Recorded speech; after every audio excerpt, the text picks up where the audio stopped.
Alas, we are live. Hello. How is everyone doing today?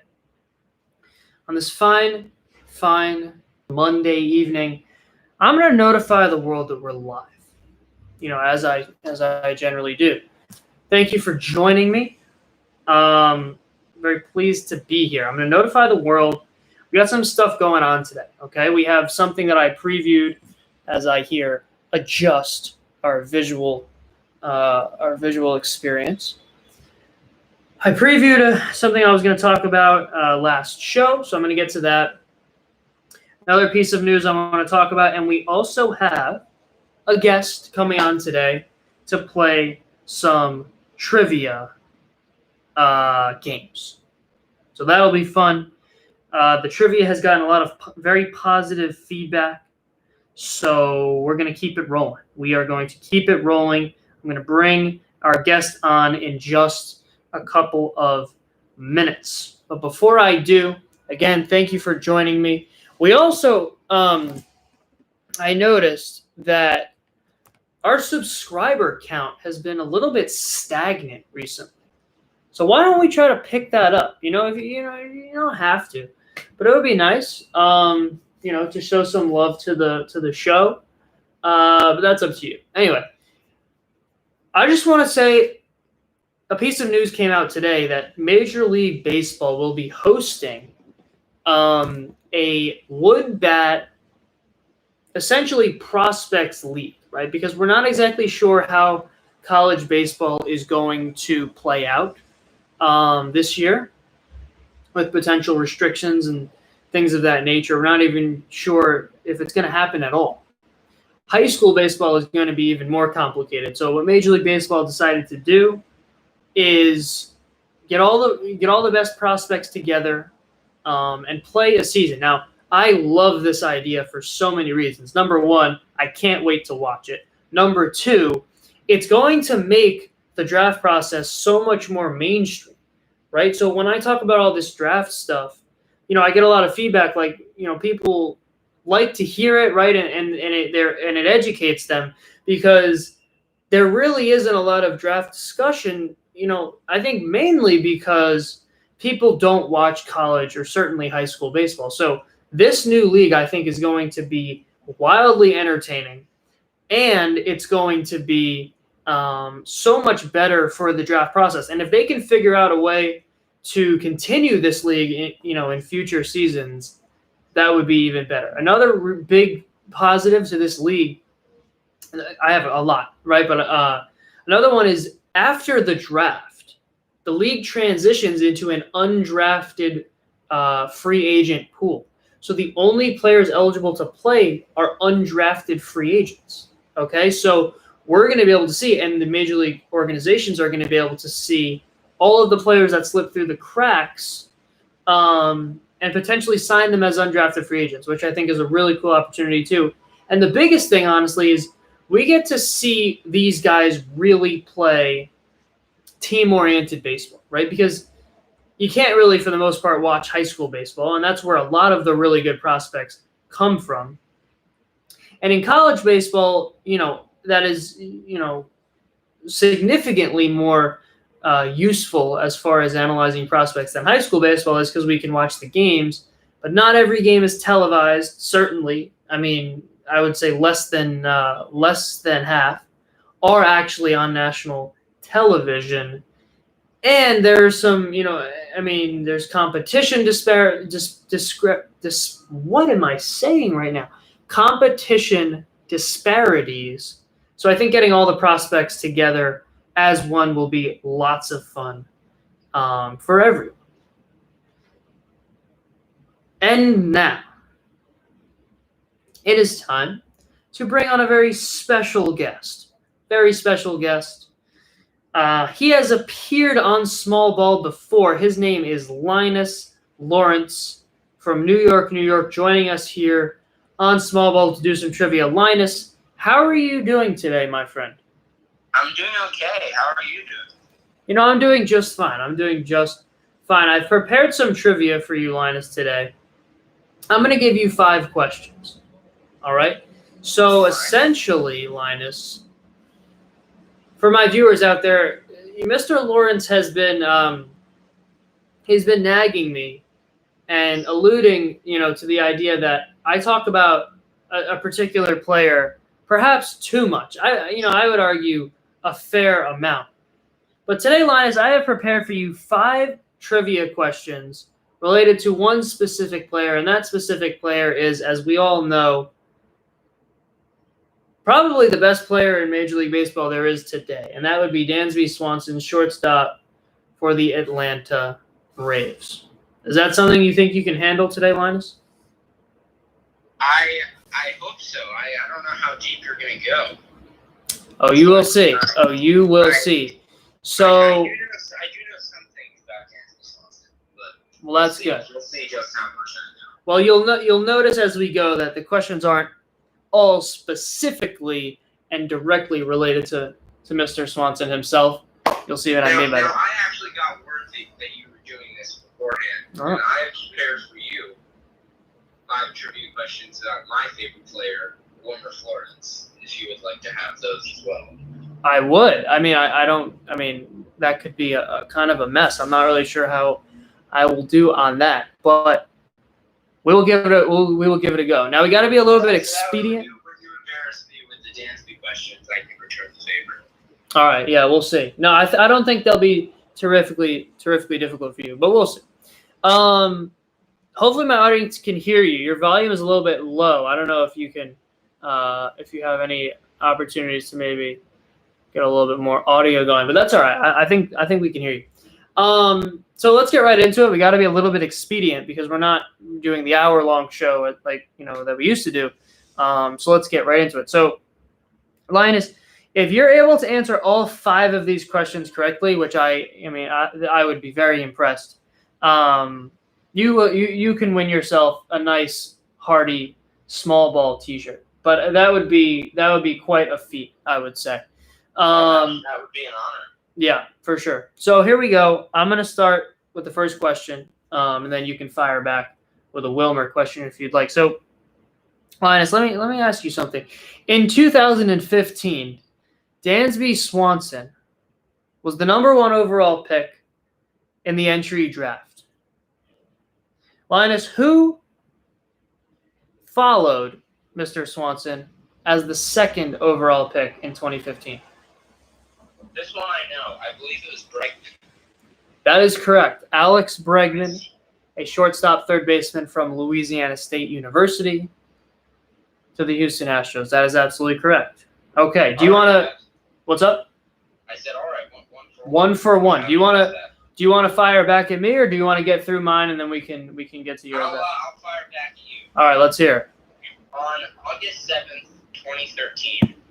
I was at Citi Field when Wilmer Flores got his first major league hit against the Rockies. What Mets starting pitcher threw a complete game shutout that day? I'm gonna say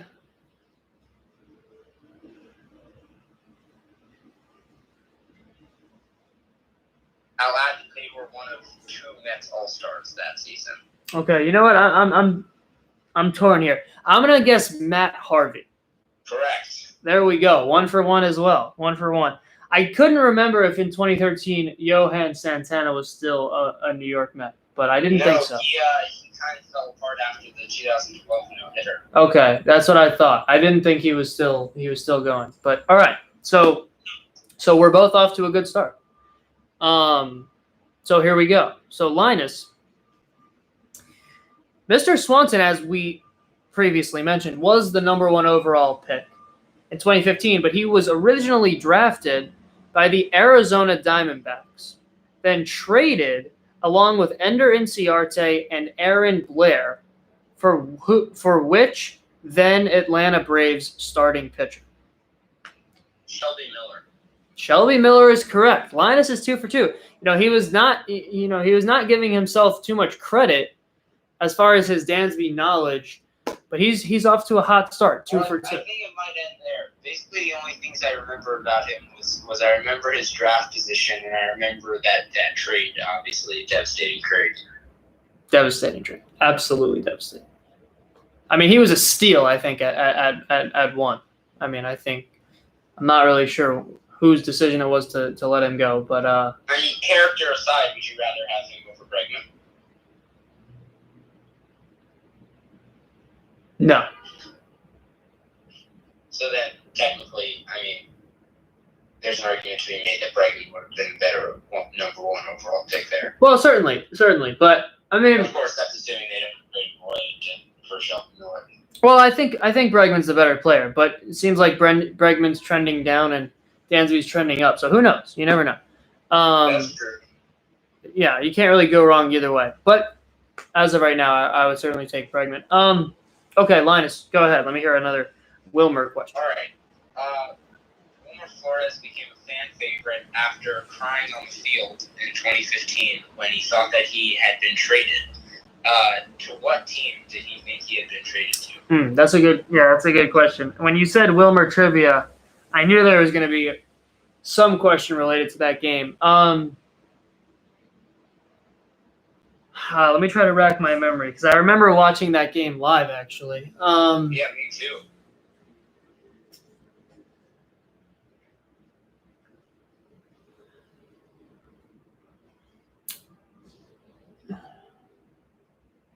I don't know, but I'm gonna make a little bit of an educated guess here. I'm gonna say the Arizona Diamondbacks.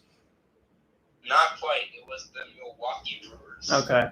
Yeah, so I went with the Diamondbacks because I know he ended up with the Diamondbacks, so I was thinking maybe they had their eye on him for a while. The player who they were trying to the main player in that deal the Mets were trying to acquire was Carlos Gomez. That's a good point. I do remember that, and I probably should have remembered that in order to answer that question. All right, yeah, that's my bad. So I'm 1 for 2. Linus, you're up. Are you ready? Yes, I am. Excellent. Can you hear Linus. me better now? Yeah, I think I can hear. Yeah, for sure. Audience, let me know if we're doing all right. But I think we are. Yeah. So, Linus. Dansby Swanson's first career home run was an inside the park home run against the Washington Nationals. The most recent, at that point, player to hit an inside the park home run for his first career home run was in 2009 when Emilio Bonifacio hit one on opening day. What team did he play for during that game?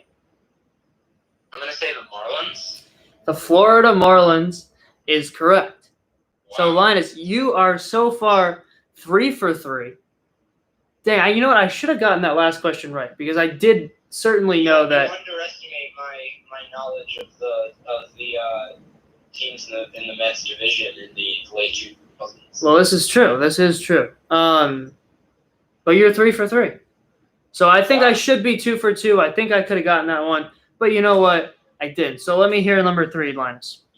So same day, that reported trade that made Wilmer cry on the field. Okay.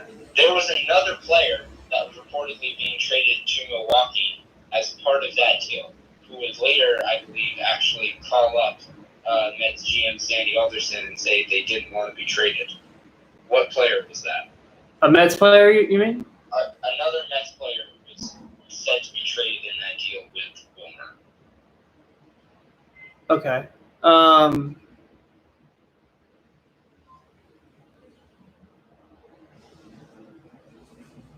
I don't know if this is a valid question, but we're talking major league player, not prospect. They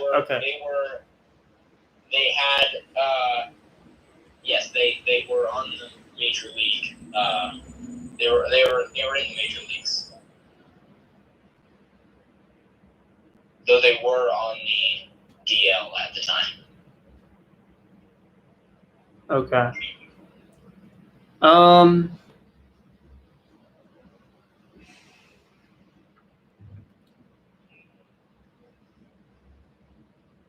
My best guess is Jerry's Familia. It is actually Zach Wheeler. Ah.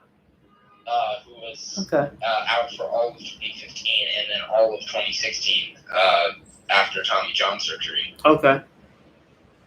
But yeah, it was Flores and Wheeler in that deal. I see. Yeah, that would have been a pretty nice package for the Brewers, but yeah, seriously, especially now. I mean, you can make the argument that Flores and Wheeler, who were both young players then, are sort of both at their peak right now. Yeah, for sure.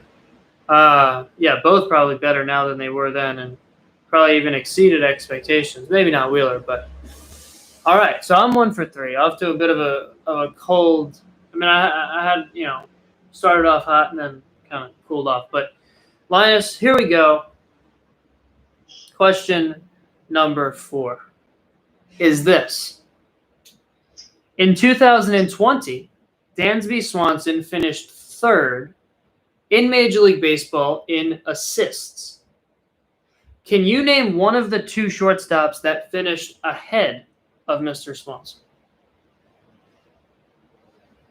Wow, that is a great question. Thank you. Because assist is the kind of stat that people very rarely talk about. It is. But, I think if you think of stellar defensive players, I think you can probably come up with a correct response. Yeah, I mean, there's always... I know that Andrelton Simmons was always up there, but I feel like he was either injured this year or just opted out. I feel like I very rarely saw him playing for the Angels this year. So that'd be funny if it was him after I said that. Just trying to think through some shortstops. I guess Baez might be a good guess. Lindor would probably be a good guess. Bogarts is going to be a good guess. I'm actually, the person I'm going to go with is Marcus Semien. Linus, that's an excellent guess, but it is unfortunately incorrect. Wow. Was it any of the other people I said? It was. The leader in assists this year was Trevor Story, and second place, right in front of Mr. Swanson, was Javier Baez. Wow. Yeah. Yeah, so you were kind of on the right track. I didn't even think about. Yeah, he had an excellent defensive season, and Semien is a very good guess because prior to the 2020 season, he actually led the league in assists in 3 of the last 4 years. I was also thinking, I feel like the A's have a lot more of those sort of like single baller guys than like between Fires and I feel like Manaea gets a lot of ground balls. Yeah. And Bassett.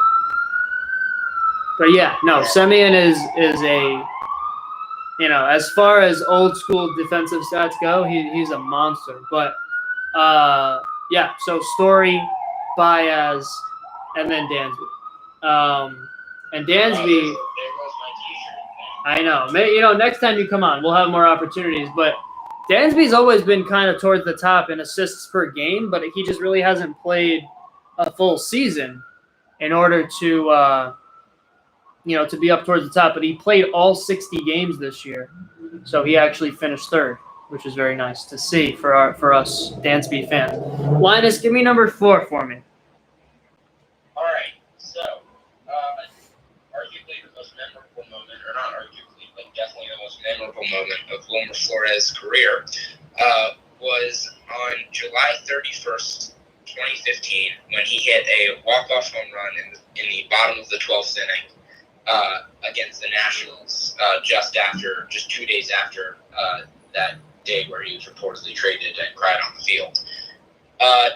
What is the name of the pitcher who he hit that home run off, who would go on to earn 86 saves over the next 4 years with the Pittsburgh Pirates? A Nationals pitcher who over the following 4 years would go on to earn 86 saves with the Pirates. All of his 86 were with the Pirates? In the following 4 years, correct. So I would say that would have to be Mark Melancon? Not quite. It is actually Felipe Vasquez. Yeah. Okay. Or as he was known back when Flores hit the home run, Felipe Rivero. I didn't realize he had that many saves. Yeah, I guess I was thinking Melanson was prior. Yeah, that's tough.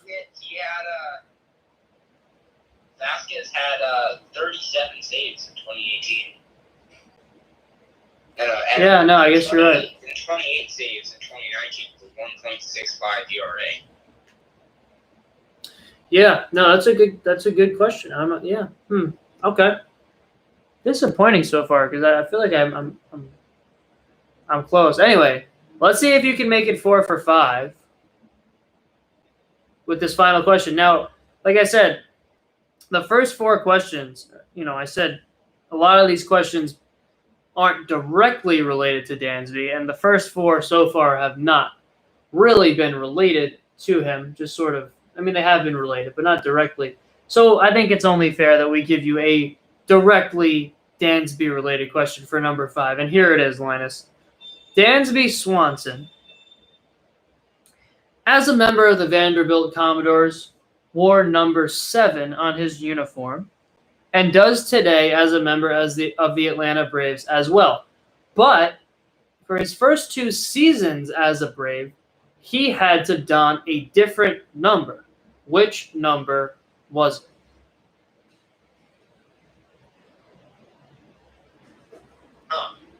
He had to wear a different number. Yes. I think that it was. And that it was. It was something with a 1 in front of it. I'm not sure exactly what it was. I don't think it was 13. I don't think it was 14. It might have been 10. It might have been 11. It might have been 12. It might have been 15. Or 17. I'd say those are 10, 11, 12, 15, or 17 seem like the ones that I'm going to say 11.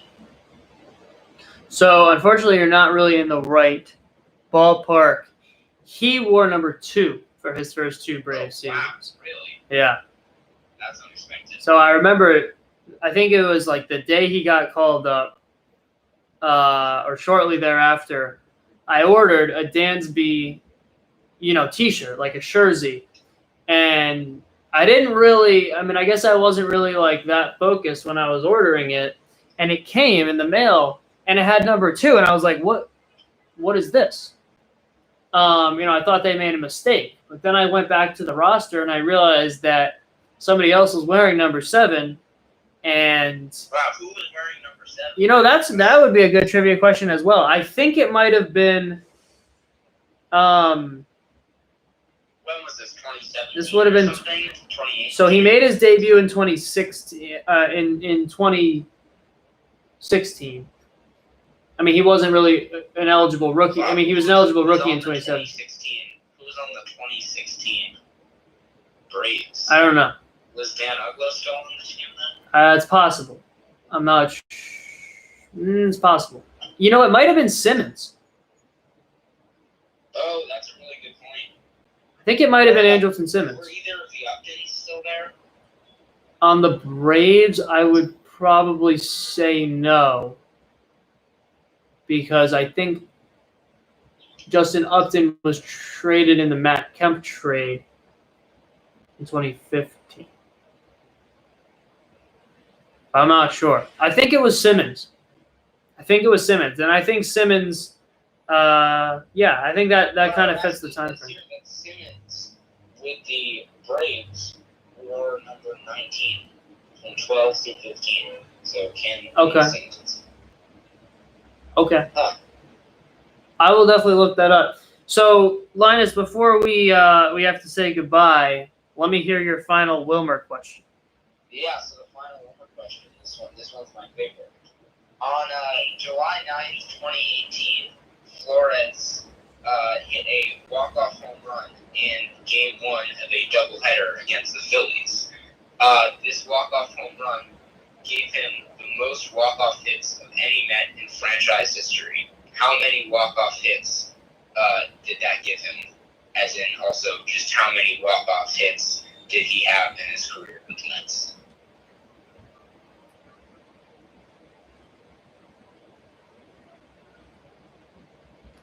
I'm trying to count, but I know I'm going to be missing some, so I have to try to make an educated guess here. Yeah, it's going to be very hard for you to, for a non-Mets fan to try. Even for a Mets fan, it'll be hard to remember. Just all of them.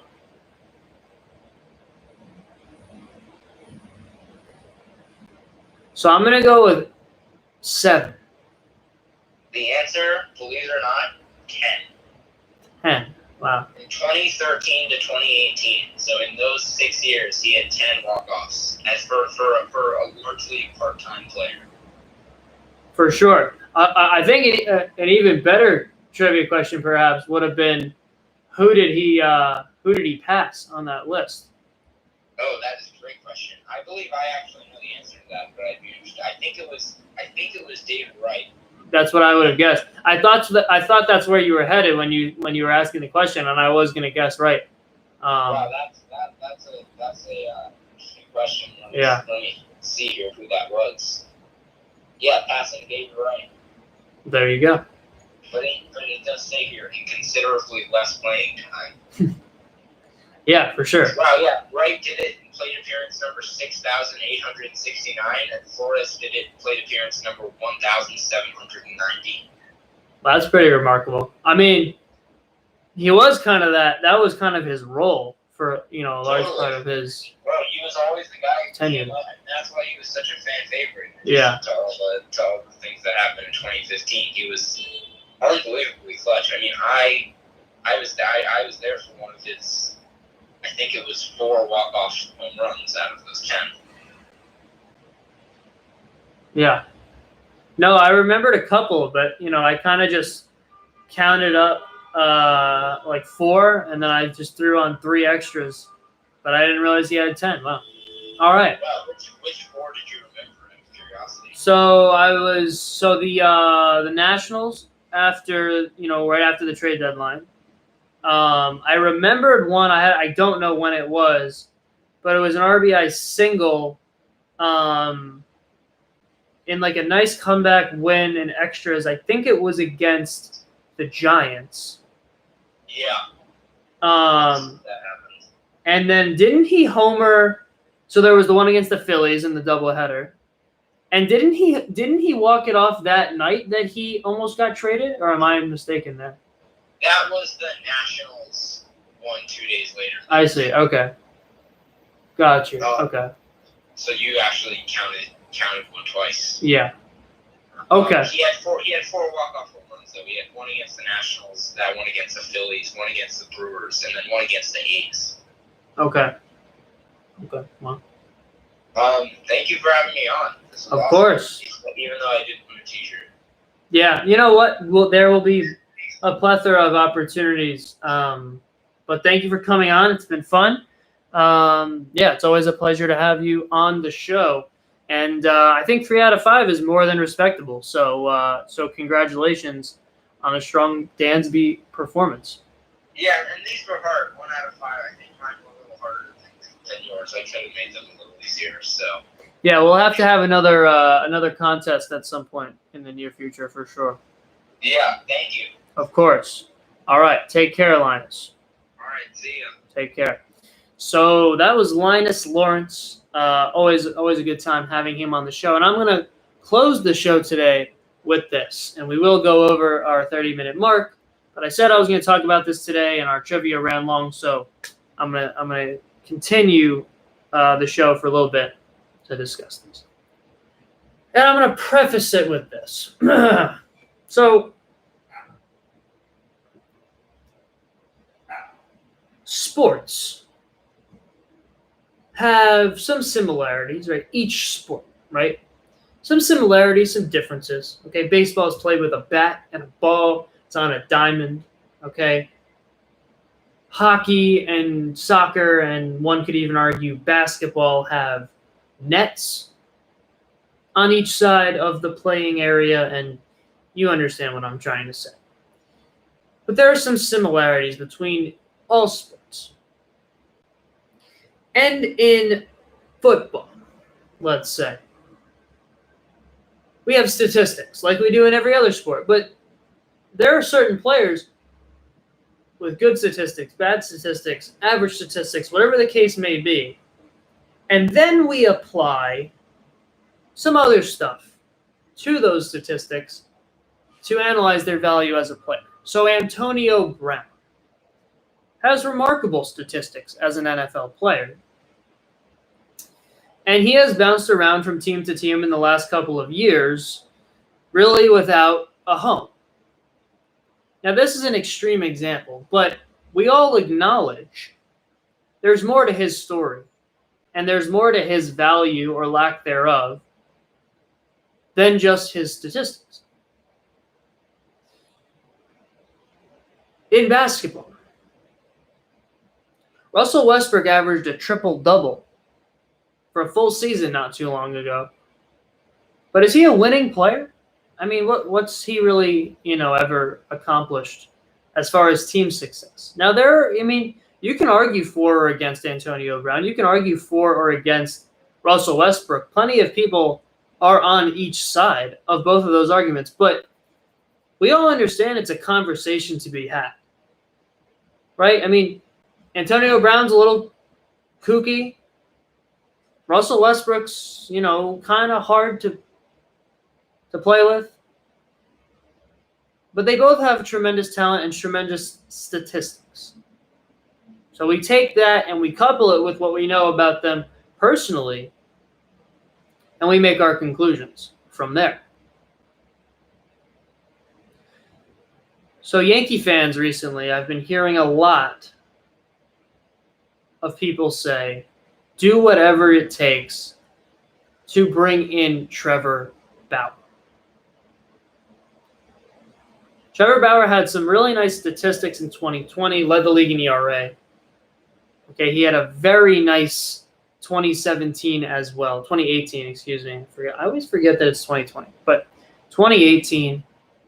And outside of that, he's been a mediocre starting pitcher. So if you bring it all together, he has pretty average career numbers. But recently, 2 of the last 3 seasons have been outstanding, statistically. And when I say statistically, I mean ERA. Because he's 16-17 over the last 2 seasons and was 5-4 this year, 5-5 if you include his postseason start. Translation, he loses more than he wins. Now, obviously, this is not boxing, chess, tennis, singles tennis. There are other people involved in the wins and losses. And there are some pitchers that don't have outstanding records, like a Jacob deGrom, who are elite pitchers. But there's a story a couple days ago. Trevor Bauer is trying to improve his relationship with Gerrit Cole. So Gerrit Cole and Trevor Bauer played on the same college team. Now are both thought of as elite pitchers in the major leagues. So it seems like a great fit. Gerrit Cole comes to New York, college teammate, coming off a great year. We can bring him in.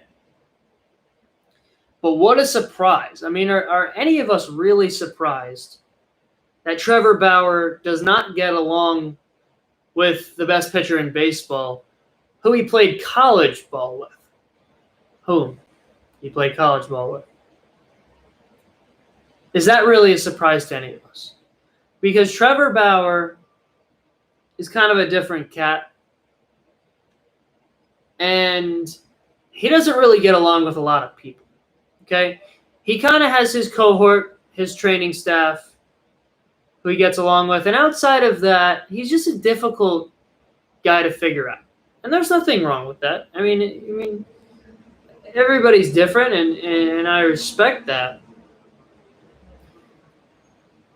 But when you're looking to sign a blockbuster free agent, I'm not sure being difficult to play around is going to help you in the negotiation process.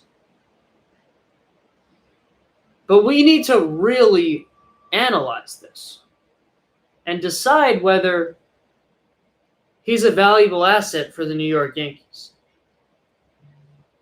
But as we've said on this show numerous times over the last couple of weeks, I don't think he is a winning pitcher. And this is a perfect example.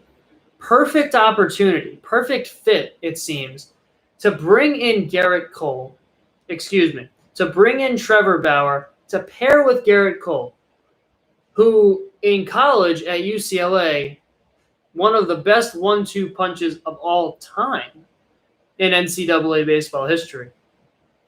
Recreate that in the Bronx. It's where he wants to be, it seems. Yankee fans would love that. But of course, he happens to not get along with Garrett Cole. And I'm guessing this Yankees franchise, probably the most historically historically storied franchise in professional sports, are looking to bring in this next-gen, analytical, hard to work with, quirky personality who doesn't get along with their best player. And frankly, likely, probably would have some issues elsewhere as well. That might not be fair to say, but if history is to repeat itself, Trevor Bauer does not get along with everyone. And again, this is not an attack on his character. There are plenty of players that are hard to get along with, that are very good, very valuable. And I'm not even necessarily saying that Trevor Bauer is a problem, as far as his personality. I mean, he can win games. He can be a very valuable piece on a number of teams. But this is just a glaring example to me of, this tremendous talent that is Trevor Bauer, who, if everything goes right, could be thrown into this situation on the Yankees with Garrett Cole, with an excellent defense, excellent lineup, poised to win multiple titles down the road. But his personality and his relationships stand in the way. Maybe not of that happening, but of that succeeding. And this is kind of a metaphor for his career. Because if everything went right, he could win a lot of games. But he just doesn't fully understand, I don't think, the relationship aspect and the team aspect of Major League Baseball. And he goes about things in a different way, right? And there's an argument to be made for that, right? There's an argument to be made for do whatever you have to do to be the best pitcher you can be. But in my opinion, I think he's sacrificing wins by being so polarizing and so analytical and so unique from a character perspective. And I like Trevor Bauer as a person. I do. You might not believe that because I rip on him a lot on the show. I think he's a cool guy. I like the stuff he does on YouTube. He's funny. He's very intelligent. I like Trevor Bauer as a person. But I don't think that this uber analytical approach is serving him well in the wins department.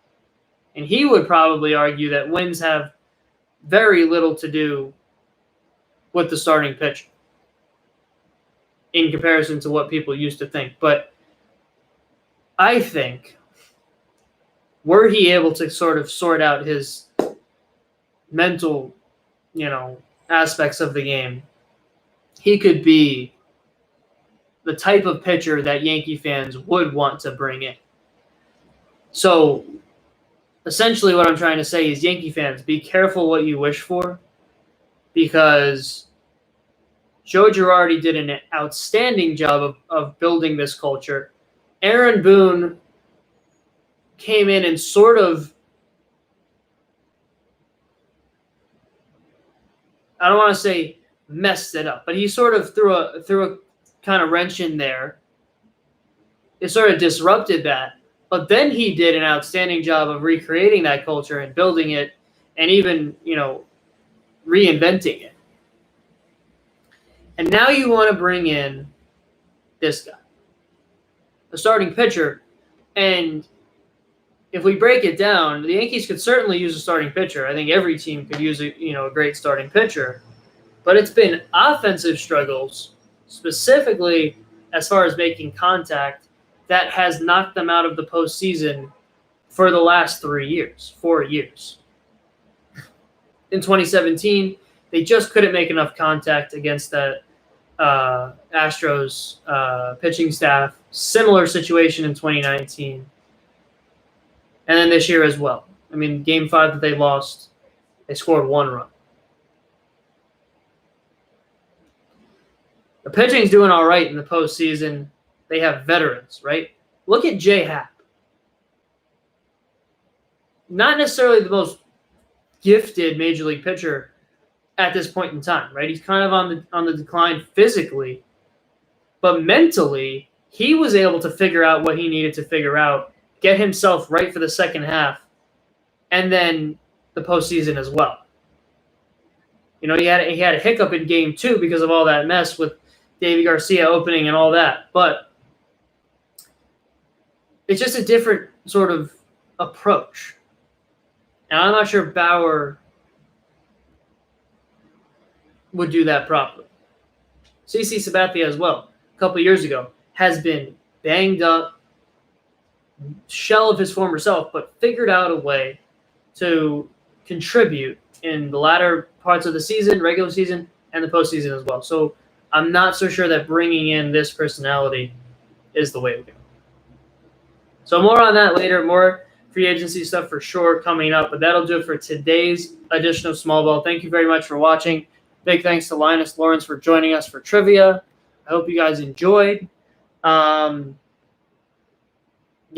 for sure. I mean, we'll be back, probably maybe like a Wednesday, maybe tomorrow. We'll see. I don't know. But like, subscribe, comment, and recommend if you feel inclined to do so. And have a healthy, happy, and safe rest of your Monday. And, until you see me again on Small Ball, thank you for watching. I hope you enjoyed. Have a good one. Peace.